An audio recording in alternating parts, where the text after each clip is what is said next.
Oh, and welcome to the Gooner Talk, back again with you guys for another episode of what is the Arsenal News Show, joining you every morning at 8 a.m. UK time. Hope you're doing good. Hope you're doing well. Thank you, as always, for joining me and making this a part of your morning routines.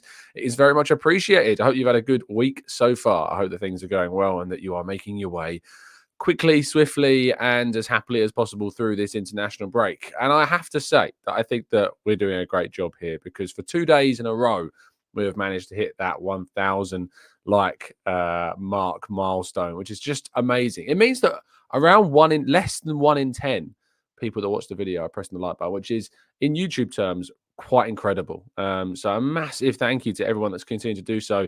We've set ourselves this rather ridiculous challenge of trying to see if we can get 1,000 likes on all the videos throughout the international break. I don't even think it's possible, but I think that you guys can make it possible. So continue to help us with this cause, this crazy ambition of 1,000 likes on each of the videos across the international break. Continue to help us out, and let's see if we can try and do it, because that would be an amazing achievement. But good morning to those joining us in the chat box. Peter, Vala, Jimbo, Arasilki. Good morning to Amira and Damien and Blackshine, Sweating Merlot, Martin, Old Dave. We've got Stephen and Ray. We've got Jimbo, we've got NSW, Grantley Poos, Luke, Roy, we've got Barry and Morgie and Mr. Ree, Lars, plenty more as well. Peekahoo, Rich, The Process. Thank you, everyone that's tuning in. It really means the world. So thank you indeed for doing so. You know, I feel as though when we get to the weekend and when it's on Saturday and Sunday, that's going to be the challenge. Those days are going to be the tough ones. A Saturday and Sunday morning show in the international break. Oh, that's going to be a real challenge to hit those light targets. But let's see if we can do it. Anyway, let's crack on with today's story, shall we? If you're new to the show, we do this in two parts. We do the first part talking and rounding up all the latest news in the world of Arsenal, and then the second part we go to you guys in the chat box and tackle as many of your questions as indeed we can. Reiss Nelson and Fabio Vieira both started for Arsenal's under-21s in an EFL trophy defeat to Reading yesterday. They played a portion of the game in which Arsenal fell out as 5-2 losers. Very disappointing. Very disappointing indeed, the result it was. And the fact that you had two Arsenal senior players involved in the game as well, and the result fell the way it did. Very disappointing. What I would say is that, it's always difficult, I think, for players at that senior level to kind of play in that you've set up format. People just assume, well, they're playing in this, it's easy. You know, it isn't. Like, it's a completely different type of game. And to be fair, there's a viral clip going around at the moment of Reiss Nelson's assist during the game, which is a fantastic piece of skill on the left-hand side. He dribbles the ball past a number of players and keeps the ball in play. And is allowed to make plays and things like that. So, Nelson played. Fabio Vieira, of course, is out for the next 3 games in a senior capacity, but he could and is eligible to play in these games, even though he's got that 3-match ban at a senior level. So I assume that's why they've given the opportunity to play. I imagine Vieira might be taking part in maybe more than just this game over that period. I guess we're going to have to wait and see. We'll also have to wait and see if there's any behind closed doors friendlies over this international break as well. It seems that there is an opportunity to do that because a number of the senior players have stayed behind. Ben White, Vieira, as we've touched upon already. Of course, Reiss Nelson's still there. Odegaard is trying to get back to full fitness, so maybe he has some minutes to get into him as well over this break. We'll have to wait and see. Sometimes Arsenal do it, sometimes they don't. There's no guarantees that they will do that. We're going to have to wait and see if that's something that they end up looking to try and do.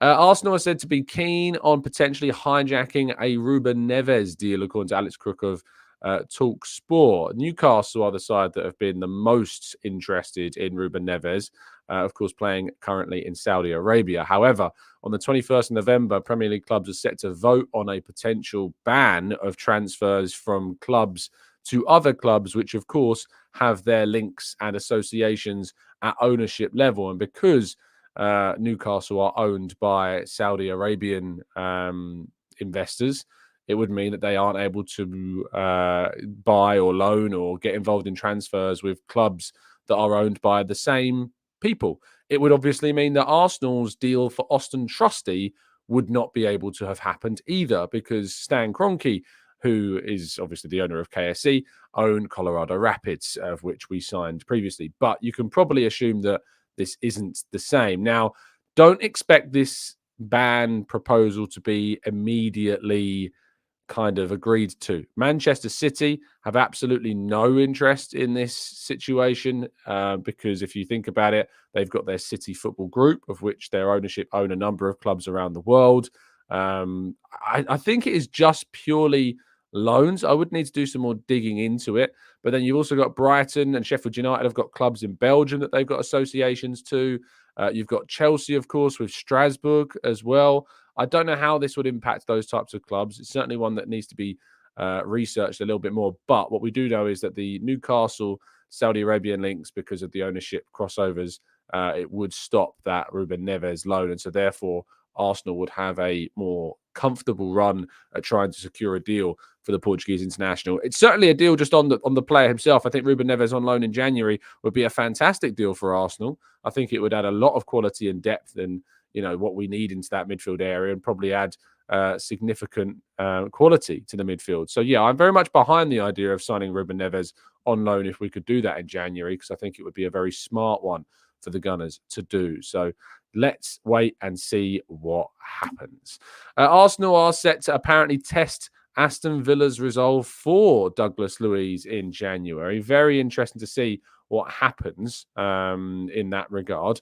But we know that there's a bit of a split on Douglas Luiz about whether or not people are keen to sign him or not.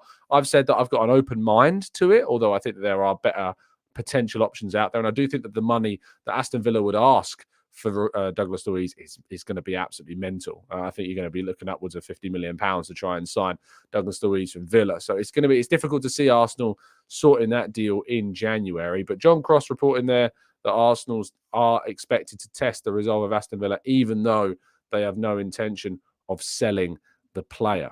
And kind of our headline story, a headline transfer story anyway, is that Ivan Toney's price tag has apparently been set at £60 million, according to John Cross again.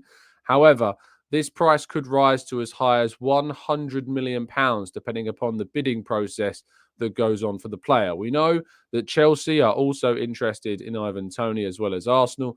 And if both clubs get involved in some form of bidding war, we could see the price rise to as high as that £100 million figure. Now, I personally don't think he's worth it even at 60 million. So you know my thoughts and feelings on that. But 100 million, we'd have to be mad. Like, surely we'd have to be mad. But, maybe we would. We'll have to wait and see what happens on this one. But they are the stories coming out about the January transfer window. It seems that Arsenal could have some financial muscle to throw around. I guess we will have to wait and see. But our headline story of the day, yesterday's VAR audio was released for the Arsenal-Newcastle game, in which they talked through and showed to us the process which led to the goal being given. Now, I'd like to start off by saying that I think we have to appreciate the fact that these audio visual commentaries are being given out and are being made public. However, what it did reveal is something rather worrying within that entire audio format. The VAR, not the assistant VAR, the person on the day was running the VAR system, completely forgot the offside rule during this process. You can see on the screen the quote here where it says, okay, so he's clearly on, looking at Gabriel's body position, his shoulder. And what they're talking about here is Gabriel playing on Anthony Gordon. Now, those that are more keen-eyed will notice that David Raya's position is further upfield than Gabriel, in which case he is the player that offsides would be measured against. And so therefore, if Anthony Gordon is ahead of Raya, if a ball was played towards him from behind Raya, of course, that would be a clear offside. The problem in this situation is that, as you can see on the image on the screen, and if you are not aware of this and you're listening on audio platforms, you can find it on YouTube. Of course, you can find it plenty of places over at the internet as well, is we cannot see the placement of the ball. We cannot see where the ball is when Joel Linton touches it on to Gordon. Now, if any part of Gordon's body, except, of course, the forearms beyond the sleeve of his shirt, if any part of his body except those areas are ahead of the ball, this would be offside, no matter where Gabriel's body is, because what we do know is Gordon is ahead of Raya, but because we don't have any evidence that Gordon is ahead of or behind the ball, the goal couldn't be ruled out. Now, I still find this mad that in this situation, we've not got the ability to sync up cameras that can see where the ball is at the right moment and then attach a line to the player on one camera and that translate to the images on another camera. I don't know why that technology doesn't exist, but apparently it doesn't. And also the talking through the foul, like the foul on Gabriel, which we all know was very clearly a push on the player that we then saw given against both Saka. Well, not even both, but Saka was fouled. Saka fouled Koleosho of Burnley in a very similar way in the game between Arsenal and Burnley last weekend, and the referee gave it on the field. It wasn't a case of it being given by VAR in the end. It was given on the field, and that led to a Burnley own goal that would have counted if they'd have transferred this rule that they've applied in this sense to that of the Newcastle game. So very, very frustrating, very annoying. And then Michael Owen, who is obviously on this show with Howard Webb, just doesn't challenge anything. Like, it just doesn't suggest that. I mean, if I was there, I'd be saying, is it concerning to you that one of your VAR officials didn't know the offside rule and had to be reminded of that during the game? Does it concern you that we don't have enough cameras to check whether or not there is enough evidence in the highest level of this sport to rule out goals or rule goals legitimately onside or in play or, in this manner? And he just doesn't. He doesn't press him. He doesn't challenge him. He doesn't ask the questions that need to be asked. And then I understand that a lot of people are going to be frustrated by that. I understand that people put out comments onto social media. And I also understand that some media outlets are going to take those comments and make articles from those comments as well. But for then Michael Owen to go out and call people scumbags, I find very, very, very, very poor and very telling as well. If you've not seen Michael Owen's tweet calling people scumbags, that have put the show on. I can get you the tweet directly. Let's have a quick look at what Michael Owen said on Twitter.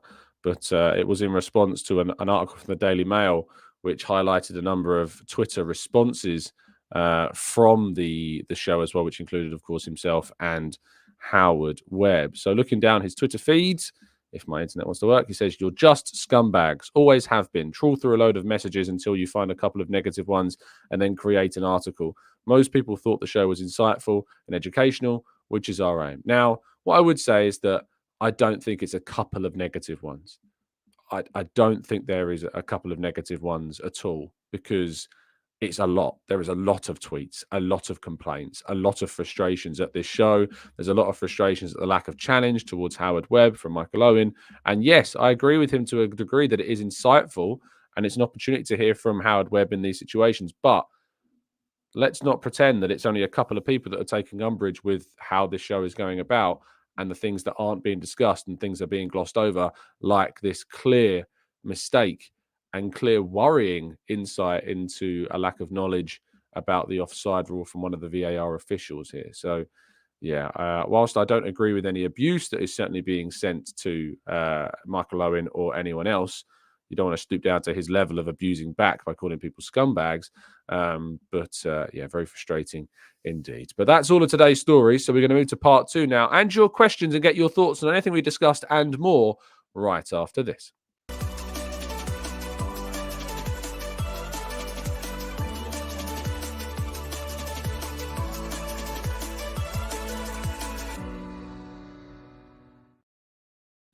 Okay, let's go to part 2, shall we? As I mentioned at the top of the show, thank you so much, everybody that helped us get to that massive 1K like target. Once again, that's 2 days, 2Ks, and fantastic support from you guys as well. If we can get it to 3-day, 3K, that would be unbelievable.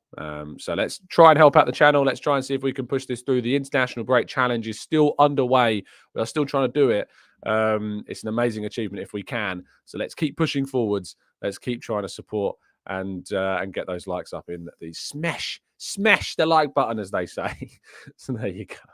Akma says, one positive of the audio is they finally say check complete, going with the on-field decision instead of just check complete. Yeah, indeed. And they double check the on-field decision a number of times as well. Learning, I guess. That is certainly something that we can praise. They are learning from their mistakes. Let's go to Rob, who says, P.S. I do not question why me, as an ex-football pundit with no journalistic skills, would be employed by this TV show to be a presenter.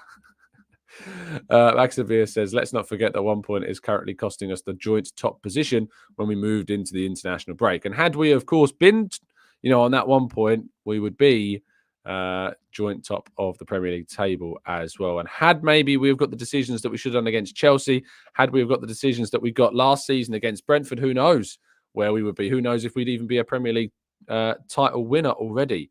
Decisions going against Arsenal has cost them for a number of years, and we do not forget them. Defence is in trouble, says Tom. Do you think Nick Ramsdale's comments were unnecessary? It doesn't help anyone. In fact, knowing Mikel and the club, his chances went down after that. We talked a bit about this yesterday. If you want to kind of hear my thoughts and feelings on those comments and on the interview, we covered it in a lot of depth in yesterday's show. Byron says, morning, Tom. Why would we as a club even consider £60 million plus for Toney when we can get so much better for the same money? I wonder what Edu could be thinking. Of course, it's important to remember that the stories that come out surrounding Ivan Toney, they come from, little tidbits of information that have been learned that Arsenal are interested. They're then going to be chasing up Brentford to try and find out what type of figures that they're going to be looking to try and get. And then the story is put together. It doesn't mean that Arsenal aren't looking at other options. It doesn't mean that Arsenal aren't considering other targets, or it doesn't even mean that Arsenal will be moving for Toney in January. All that we know for sure is that Brentford might be willing to sell Toney in January, but it would be for a very, very high fee, and they're going to be reluctant to sell anyway. That Toney is keen on a potential move, and that Arsenal are one of the teams that have an interest in the player. That's what we know.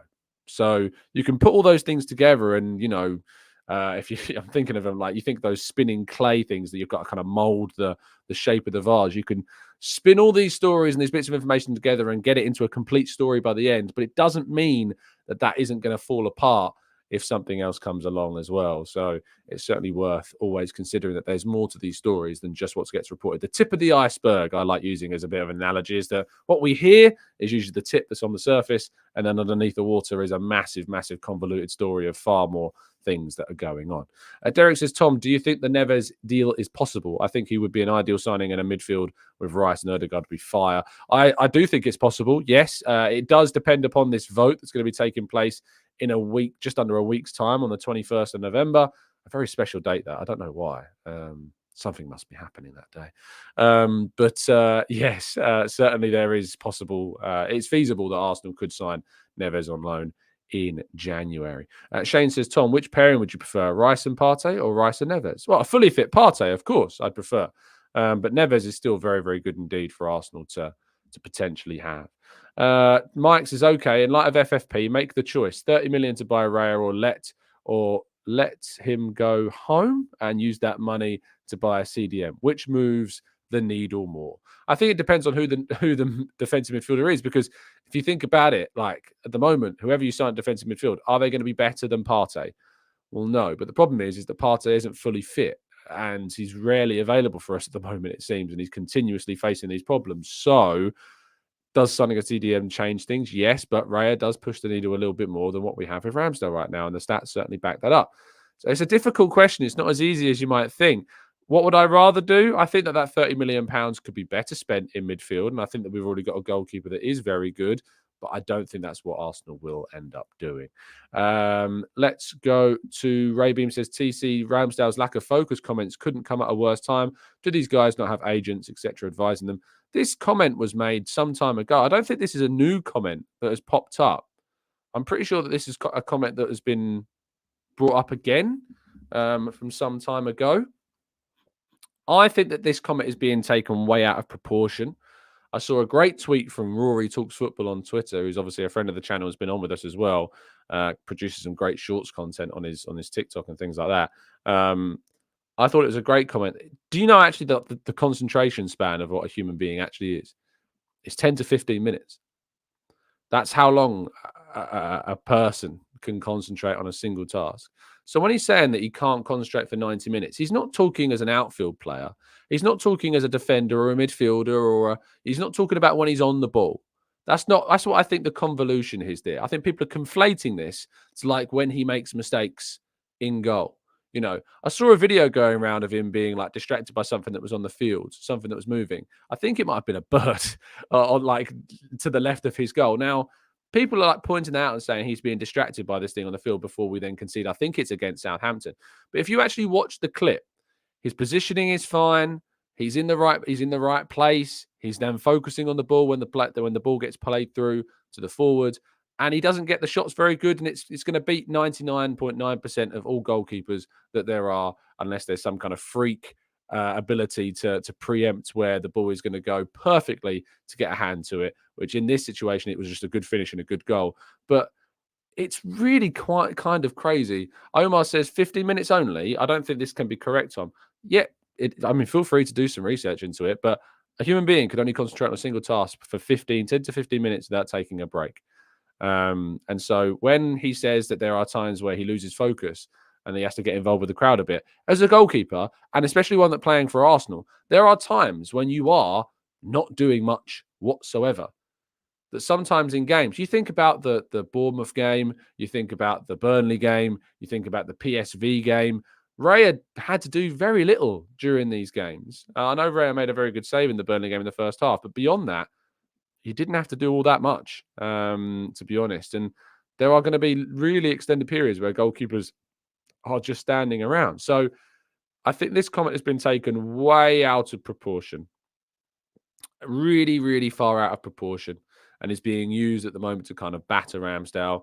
I don't think it's that crazy of something to say, but I'm sure that we might hear more coming out from this, to be fair. And by the way, I do think that the treatment of Ramsdale yesterday in particular, considering it wasn't even him that made the comments, is also absolutely mad. I do agree with Harry and what Harry said. I think that to some degree, like you just want things to be kept quiet at times, but I think also that if Sophie's given the opportunity to speak to somebody as a journalist and, as that kind of, as a media outlet in a sense, it is also, you want to be able to produce that content. So I think there are arguments in both sides of it. Yeah, let's wait and see. Vihar says, I spit out my coffee laughing at the suggestion of looking at a bird and getting distracted. Yeah, there was a double meaning there, wasn't there?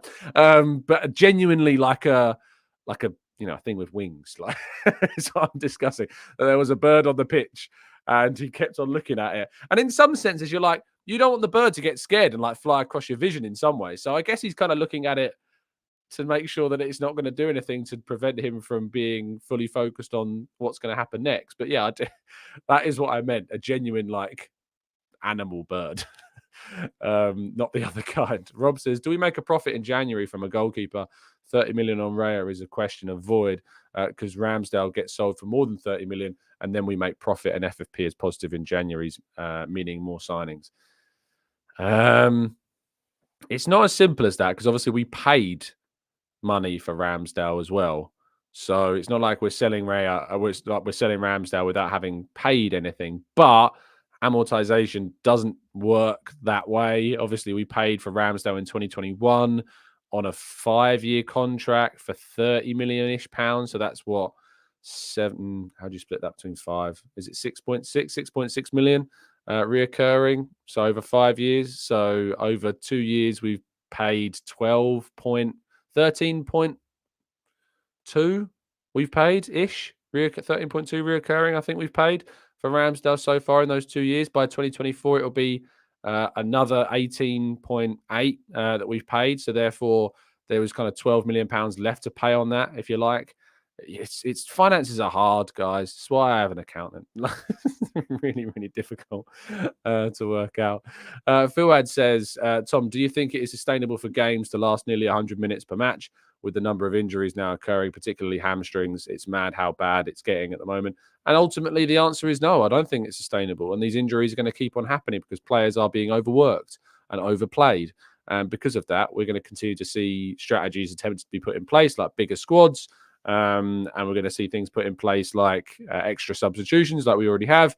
But players are still going to get injured because ultimately the number of games that these players are being expected to take part in are ludicrous.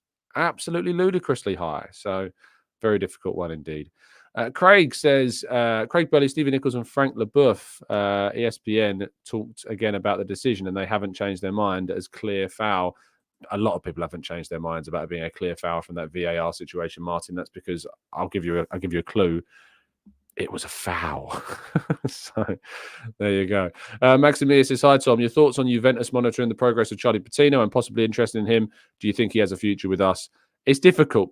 I asked Mikel Arteta this question a few weeks ago before the Sevilla home game, I think that it was. And he turned around and said that there's always a pathway and that there's always an opportunity, and they are looking at these players very closely. But the problem for Charlie is that the midfield is stacked at the moment, and it's also, yes, I know that we've got Partey and Jorginho and El Neni, or maybe potentially all of them could go. Arsenal will want to sign some senior figures to come in and replace them. Is that pathway still going to be there after Arsenal do that business? And it's hard. I think that there is potentially a future, but it's also very, very difficult to guarantee that. And I'm not surprised that a lot of clubs are going to be looking at him. He has 1 year left on his deal at the end of this year. So a decision will have to be made in the summer. Do we sell or do we try and renew his contract and promise him more opportunities in the first team? Again, we're going to have to wait and see.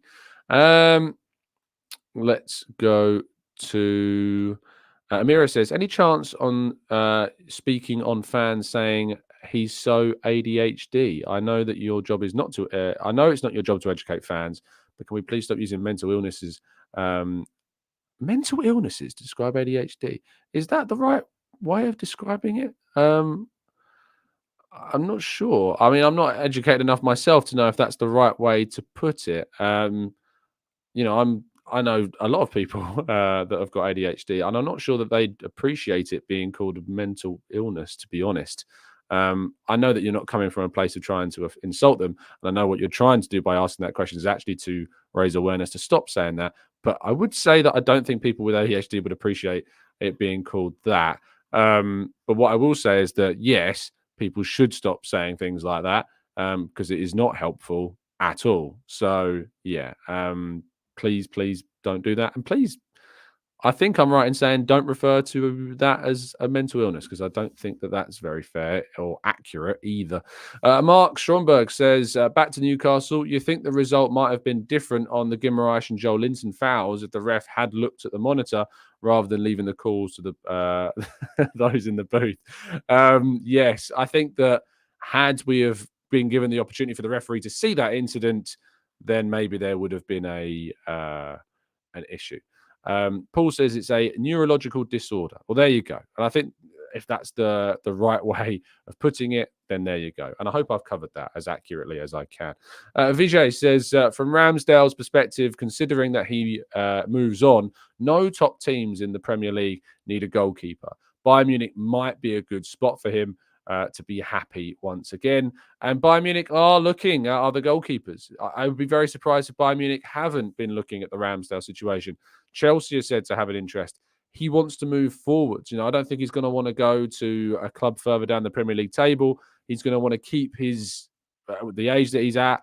I think he's going to want to stay at the top level. So any clubs on that level that he can move to, I think he will absolutely and fairly consider them. So yeah, let's wait and see. Defense is in trouble says, do you think Ramsdale starts against Brentford? I wouldn't be surprised if we see Carl Hein. I don't think it's guaranteed. That's the weird thing. I can't sit here and say, oh, yeah, 100% Ramsdale's going to start against Brentford. I genuinely don't know. I think it's very likely that Ramsdale starts that game, but I've been surprised and shocked before. So, yeah, let's see what the fallout from this situation is. Jay says, can Havertz be sold if he underperforms, or Cedric could be sold for his signings? Would Ramsdale play? I mean, can Havertz be sold? I mean, it's possible, but I mean, that's ludicrous to suggest that it's going to happen in January. Absolutely no chance of that happening. Cedric, I don't think he'll be sold. I think there'll be a potential contract termination in January. Maybe worst case scenario, they keep him. But I think that there will be an attempt to see if Cedric can be moved on or sent on loan or something like that. A mutual termination in January. I expect that to happen because he's part of the 25-man squad. We are full. We are at capacity with our squad right now. So hopefully that changes in the coming weeks. Tom says, do you know if the extra year clause in Jorginho's contract is one that the club can unilaterally activate, or do we need to convince him? As far as I'm aware, we have the ability to activate it. So we can activate the 1 year, even if I'm not 100% sure, but I'm like pretty darn convinced that it is a situation where we've got the control over activating that. It'd be a lot of money to pay for a 1.5-year deal at £12 million. So I'd imagine that we have the ability to activate that 1-year deal. But obviously, I think that they want to speak to Jorginho. Obviously, I don't think they just do it without saying anything. But I'm pretty sure it's a one that we can choose to activate. Mel says, Tom, what's the homegrown quota looking like these days? And is that still a thing? Yes, it is still a thing. You have to have 17. You can have 17 non-homegrown players, I believe, in your 25-man squad. I think that's how it works. It is different for Europe, so it's slightly different. So there was a big confusion about Saliba and Gabriel Martinelli and stuff like that. They might count on a Premier League level, but I think that there are question marks about whether or not UEFA considers those players as homegrown in a Champions League format. So there's a little bit of a grey area there. So very difficult to know the different rules between the different competitions. It's like, people suggesting that, well, if Raya could have played against Brentford in the League Cup, why can't he play against Brentford in the Premier League? Different rules. In the League Cup, you can have permission from Brentford to use a lone player, or any club, to use a lone player from the parent club in that competition. That isn't the case in the Premier League. So it's different rules for different competitions. It's very common. It happens. And you've got to be very much aware of all of it. Let's go to Sabre. Says, worth noting that his missus is a North London lass, so I can't see him wanting to move. It's not, you can't just assume that because somebody's other half comes from a specific area that they won't want to move somewhere else. People always are open to different opportunities, and will often support their other halves in that. It's very hard sometimes, but you can't just assume that they won't want to move just because their other half is from a certain area. Jay says, why isn't the 30 years and above players in the 25-man squad seen as potential candidates to be sold like Partey and Jorginho? They are. I just don't think it's in January that we will see those. I think in the summer there's much more scope for a bigger clear out. So yeah, let's wait and see.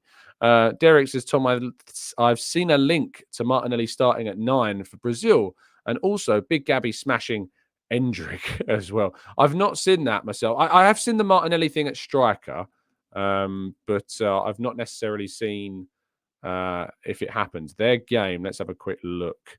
When did Brazil last play their last game? They play on the 17th on Friday against Luis Diaz's Colombia. So that's when we'll next see potentially Martinelli and Gabriel in action. I assume that Gabriel may have smashed Endrick in, was it training session? I've not seen it if so, but yeah, very interesting indeed. Dave says, my screen says that we're at 323 likes so far. Come on, we've got to get up to at least 400 during the show, and then we've got a really good chance of getting to that 1,000 by the day. Let's see if we can reach that milestone. Thanks to everyone that's continuing to support the channel. It means the absolute world. We're currently on 325. You do, it would mean the world. I will see you all, of course, tomorrow. Once again on Thursday. We're really smashing through this week, aren't we? Let's see if we can get it to 3 days, 3Ks. But thank you so much, guys, for listening. Really appreciate your time. And it's really, really a period, I think, in the international break where I always encourage you to go off and try and find other things, of course, to try and take your mind off football. And I'm learning myself that having distractions, having other things in the world are certainly ways in which you can deal with challenges that come your way. So please go and do that. Thank you so much, guys, for listening. I will see you tomorrow morning. Have a fantastic day. Stay safe, stay well, and as always, up the Arsenal.